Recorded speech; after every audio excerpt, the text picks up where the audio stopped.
যেটা দিয়ে এর আগে রান্না করা হয়েছে সব কিছু ময়লা, এই যে ডাউল ভাতের মার, তারপরে এই যে ব্যবহার করা হয়েছে যেগুলো সব আলগা রয়েছে, যে ময়লা রেখে রয়েছে, এই যে প্লেটগুলোও কালো হয়ে রয়েছে ময়লা, যে আগে রান্না বান্না করছে এগুলার ভিতরে পড়ছে, সব কিছু এখানে দেখা যাইতেছে।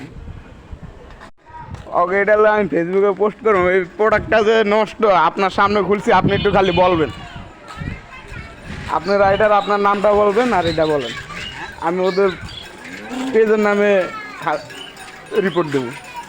আমি যে আপনার কাছ থেকে এইমাত্র যে এসটি বাজার পেজ থেকে যে প্রোডাক্টটি আমি অর্ডার করছি, যে প্রোডাক্টটি আপনি নিয়ে আসছেন ডেলিভারি দিতে, এই প্রোডাক্টটি খুলে আমরা কি দেখছি, এই প্রোডাক্টটি একটু বলেন ভাই, আপনিই বলেন।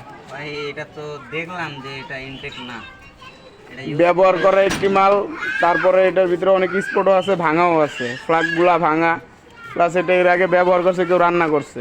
এটা কি ওদের দেওয়া ঠিক হয়েছে? কালো কাগজটা দিয়ে আমি ছবি তুলে পাঠাচ্ছি। এবং প্রোডাক্টের যে পার্সেলটা এই যে এখন বস্তায় করে আবার ফেরত নিয়ে যাচ্ছে। আর এই যে পার্সেলের ভিতরে এই কাগজটা লেখা ছিল যে শর্ট করে পাওয়ার অন অফ করলে সমস্যা, এই কাগজটা এটার ভিতরে ছিল। stbazaar.com থেকে আমি ডিজনির রাইস কুকারটি অর্ডার করছিলাম, ডেলিভারি 405,030 টাকা ছিল। এই ভাইটি নিয়ে আসছিল, তো আমি ভাইকে যখন বলছি, ভাই আমার সামনেই খুলছিল, খোলার পরে দেখতে পাচ্ছি যে এই জিনিসটা ব্যবহার করা।